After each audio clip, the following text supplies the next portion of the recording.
Welcome to Connecting the Dots, a non-traditional legal program with your host and trusted advisor, Liz Myska, your guide through the web of life's dilemmas.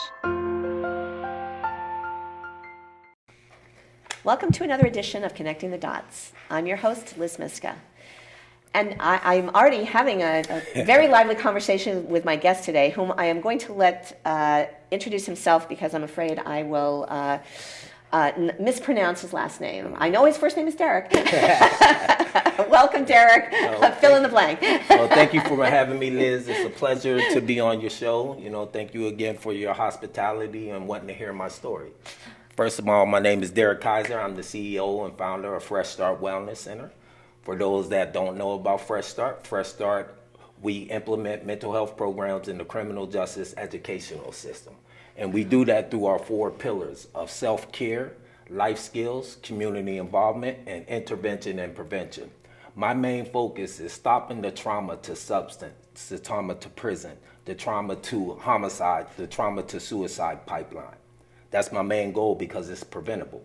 The second leading cause of death from the ages of 10 to 34 is suicide. Kids are killing themselves at an alarming rate. So I go all around the country and I go all these special places and I tell the forgotten community, that's what I call them, the forgotten community, to come just ask for some help. It's okay to ask for some help. Right. Put away your ego, put away your pride. And we all have issues. We all experience life situations. Some individuals just have more resources, skills, supports, and tools to get through that moment. So what I do is try to provide the individuals that don't have it with that. And if I can't do it, I will send them out to my community partners to help assist them. I am a nonprofit. I started 4 years ago. I'm self-funded. I haven't received no money from anybody except for the Bar Foundation for the past 4 years.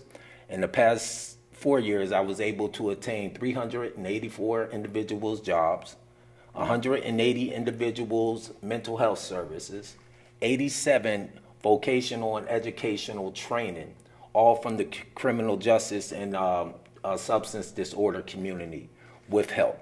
Not only that, I go all around the city, all around the state, and go talk to kids about gang prevention, substance prevention, mental health awareness, letting them know that it's okay to experience anxiety and ask for help.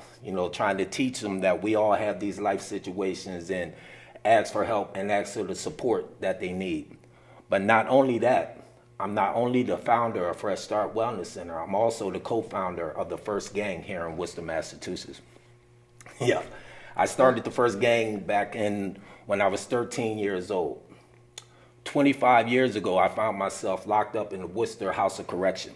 I read a book called Happy Jack Burbage about an Italian mafia man that turned his life around to God. After reading that book, I got on my knees and I asked God, if you get me out of this situation, I promise to change my life around. 25 years later, I kept my promise, God kept his promise, and here I am now. I've been through certain situations. When I was 13 years old, I didn't want to say I wanted to start a gang. There were certain factors that led up to me starting a gang. There was a single parent home. There was me, my community. There were certain traumas that I experienced at a young age. There were certain things that the media, at the 80s and 90s, that's when the crack cocaine came, the war on drugs. Scarface came out, everybody wanted to be him. So there were so many factors, negative factors that put me in a certain situation, And through my experience in the criminal justice system, I lost a lot of friends. These are 12 friends that's murdered on my arm. My best friend died in my hand. Another friend died on my hand. A friend that I saved his life one day, he died on my birthday following 9 months. So after all that, making that promise, to God, I was released 2 days later.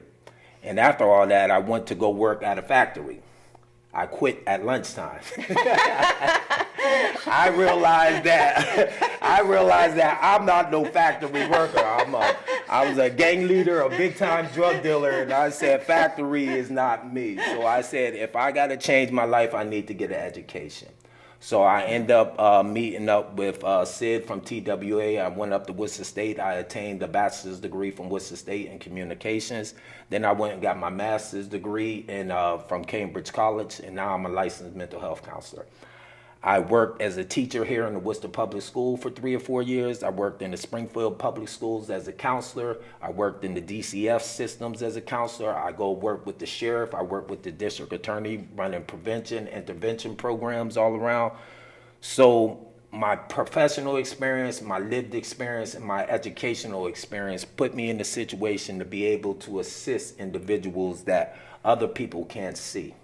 You know, where they've been, where they went through, and I see it from different ways. So I create all these different type of programs to try to tell them that it's okay. We all have situations. We all have problems. We all have issues. Just let me help you. Put away that ego and pride, because that ego and pride preventing you from being the person that you need to be, the person you were put on this earth to be. So that's my story in the short run. Wow, I am, and this is very unusual. I am speechless because it was so moving. You telling that, but as you were telling your story, I'm thinking, at any of those junctures, you know, when you were 13 and starting the gang, or when you went to prison, and when you quit the factory, you could have said, okay, you know, like, enough. I've had enough, you know, and made a different choice, and you didn't. You didn't. You persevered, and look what you have accomplished. But more importantly, look what you're doing for other people. And whether or not they acknowledge or appreciate, that's what, in my philosophy, that's what we're here for. We have a purpose here on this earth, and we are supposed to keep giving, keep giving. So thank you for again. I'm blown away by.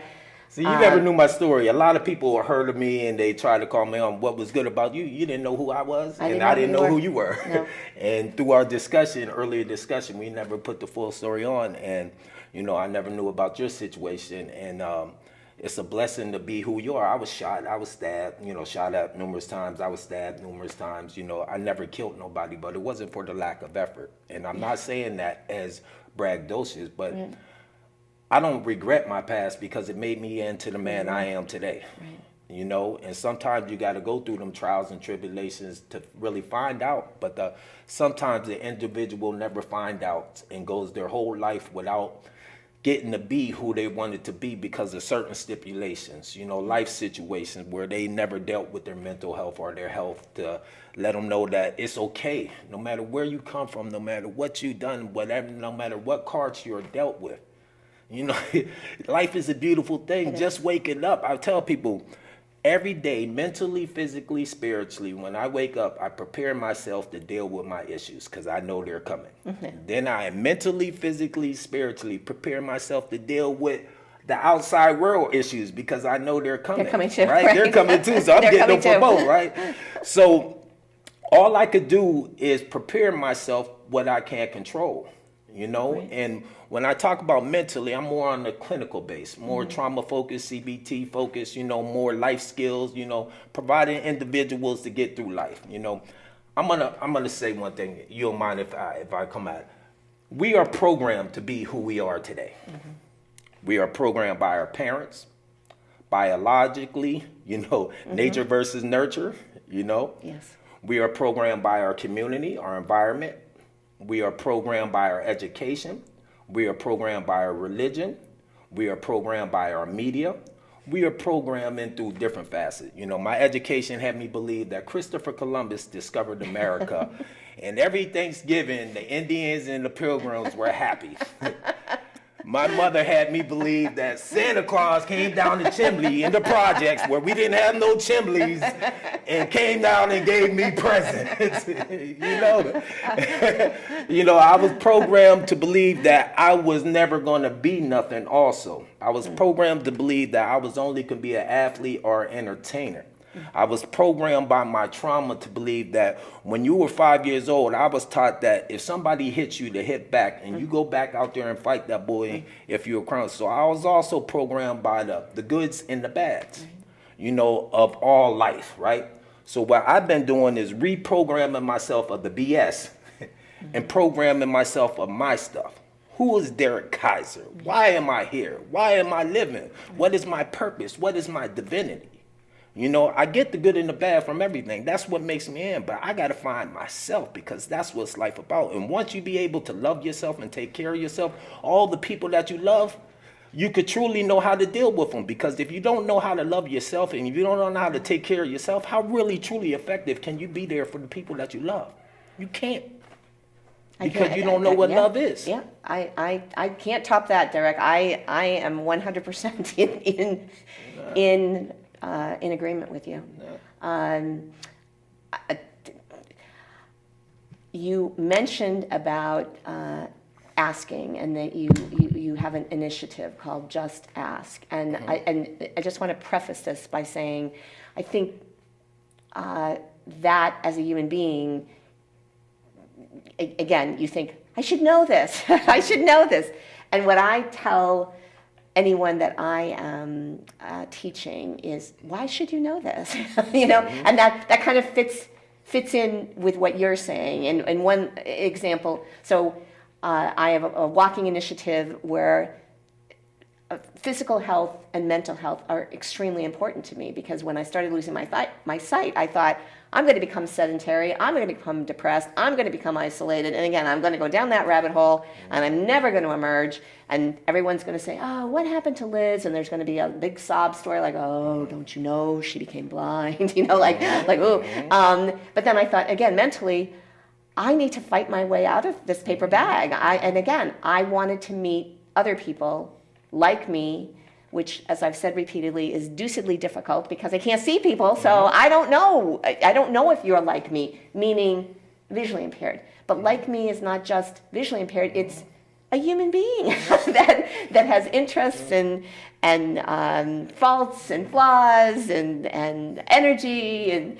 But anyway, so when I started working with Mass College of Pharmacy, the optometry students, I wanted to bring people into community with one another. And this is what I heard you saying. I wanted people not to think of visually impaired or blind people as, oh, you know, those poor, pitiful people, I'm helping them. And without me, they're nothing. No. I wanted them to recognize these are people, as you're saying, on a different journey, and what they can, and so bringing people in and realizing, hey, we're the same. We may be different ages, different backgrounds, different philosophies, but I wanted that social construct and that psychological construct. So when I first started the walking initiative, I would ask the students who were participating, what do you think you're going to learn? And again, I would actually have a scribe write it out. I wanted them to experience what we visually impaired people. We may not be able to write it out. We may have to have orally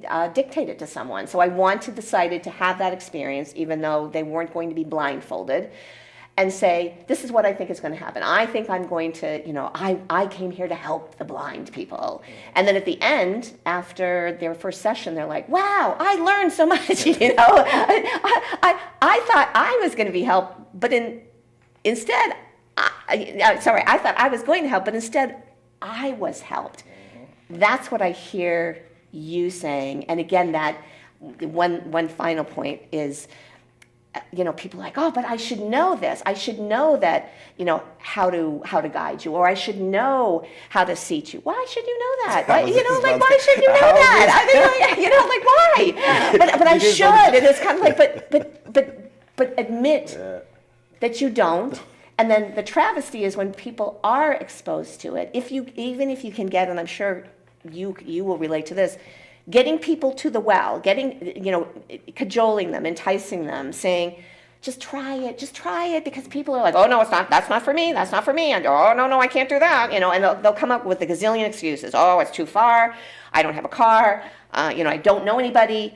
I don't know okay, again, and I as a lawyer try to think, okay, what are going to be the excuses why they can't do it? And then I try to do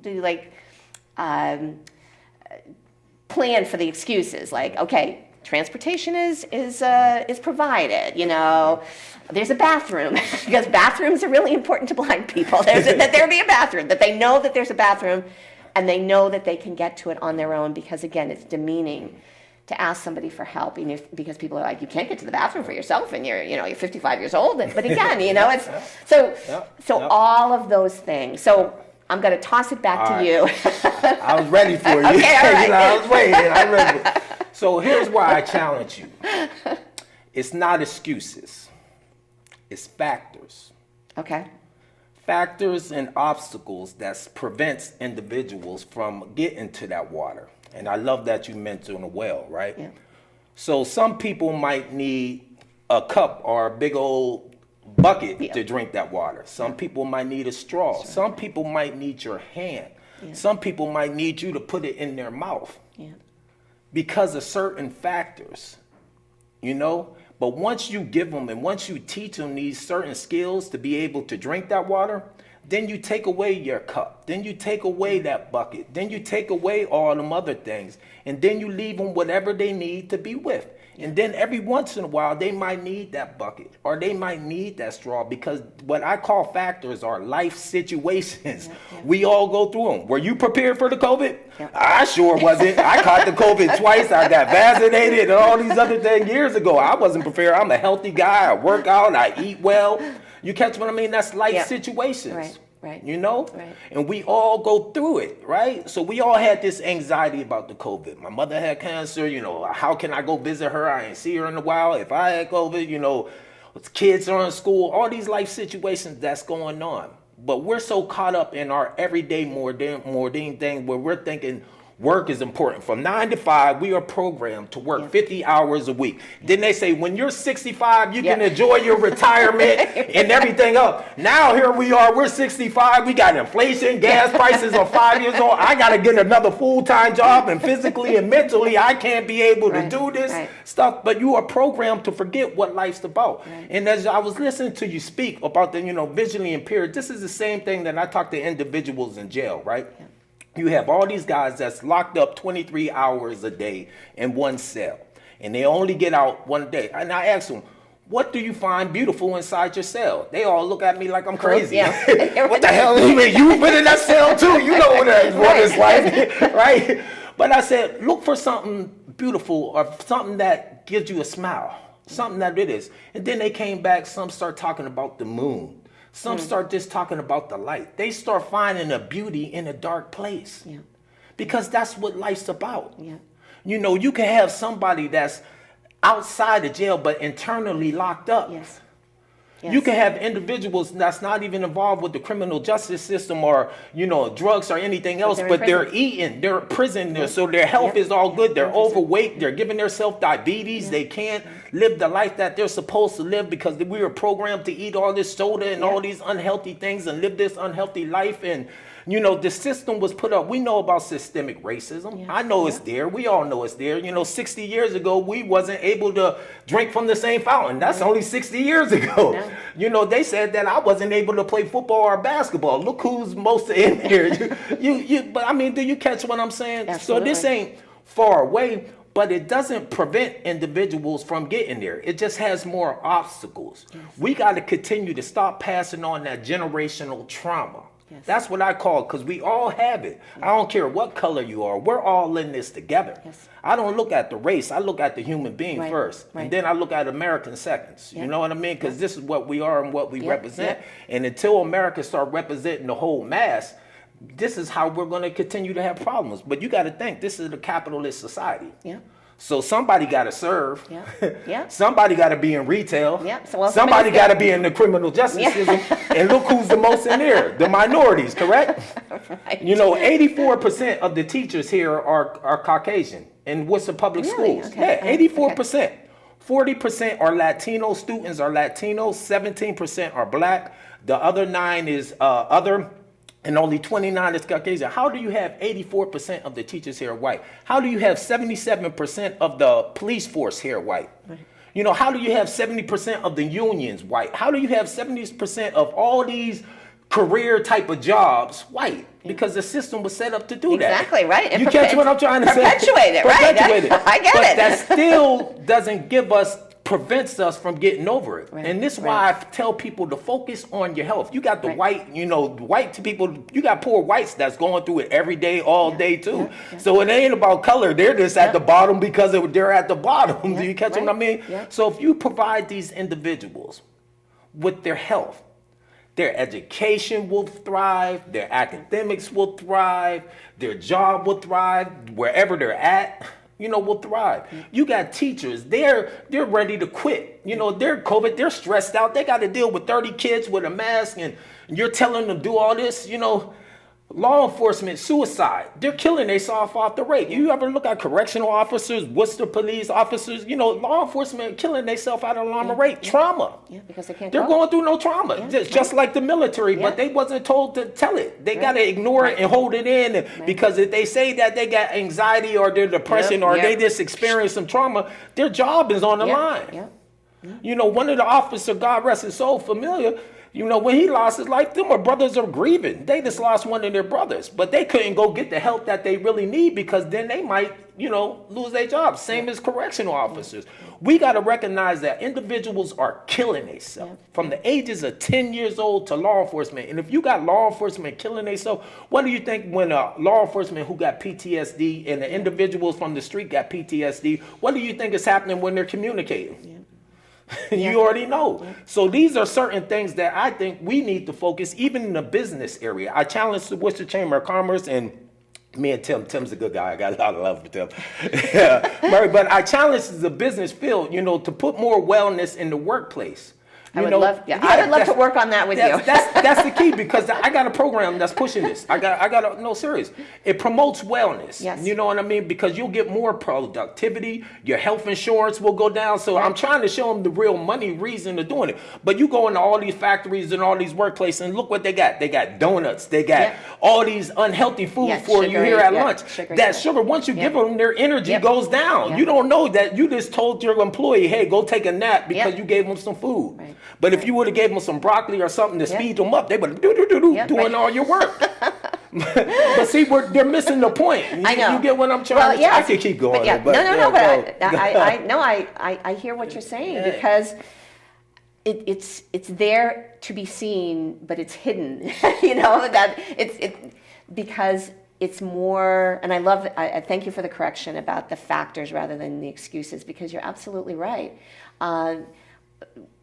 When in 2008, when I became legally blind, that was my epiphany. I realized my life as it was as a sighted person would never be the same, and it's true. It's never been the same. Mm-hmm. But the things that I thought, and I'll say it in a religious context, were sacred. That the fact that I needed to own and drive a vehicle. Mm-hmm.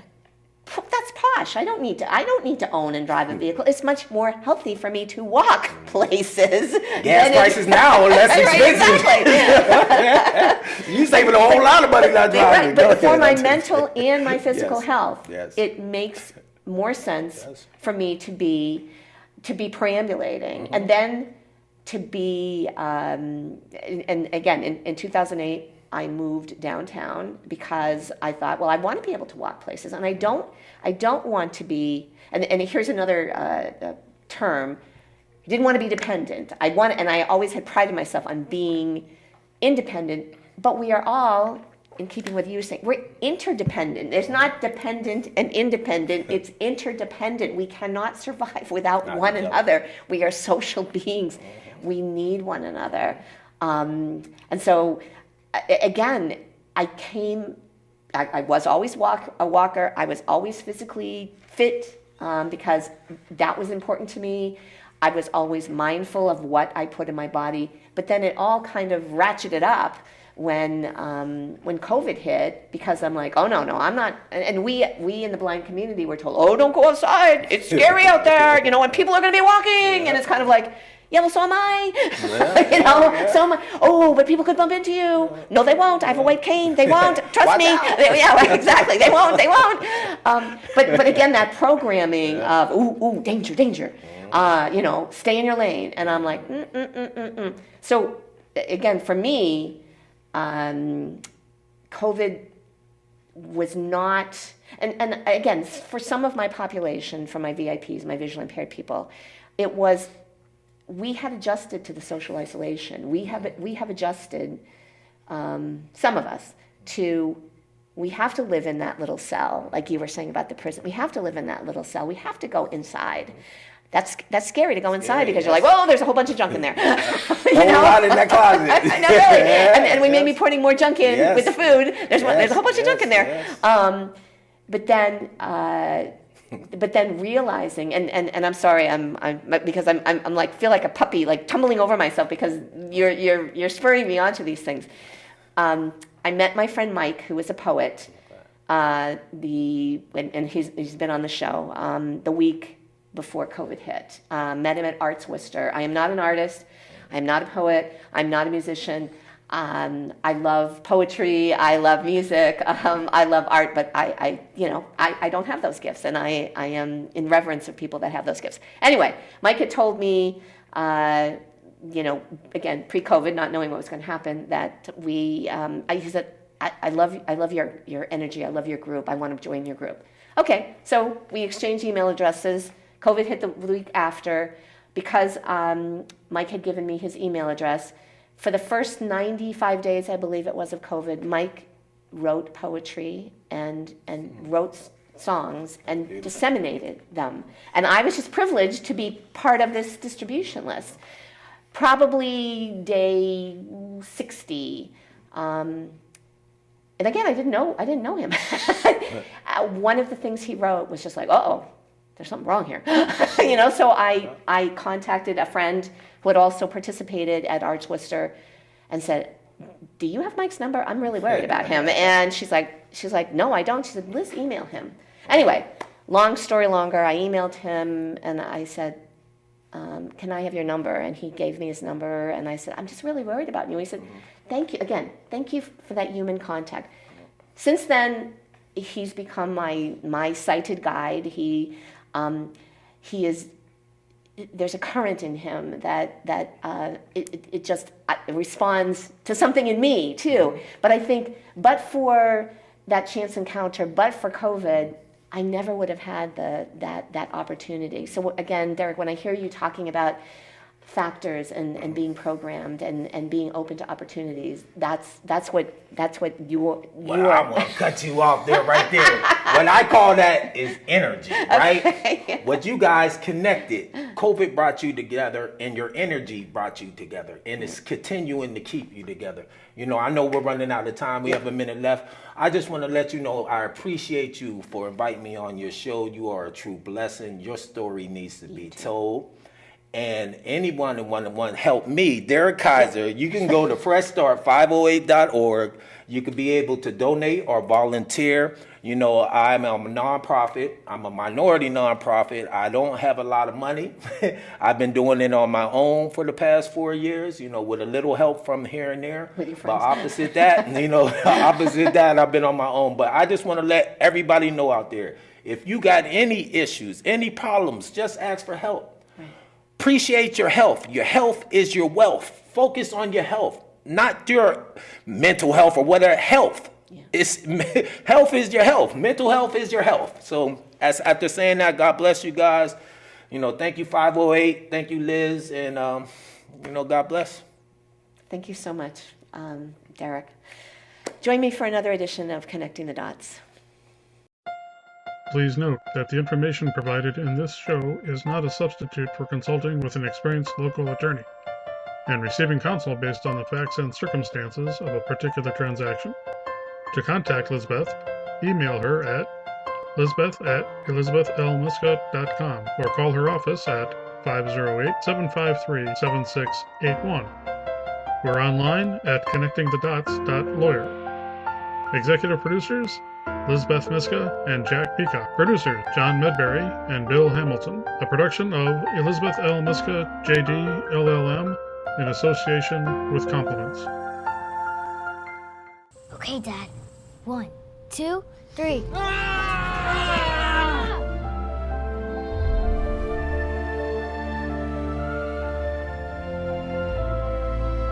You saved me. Dad? Are you okay? I'm fine, dear. Your hero needs you now.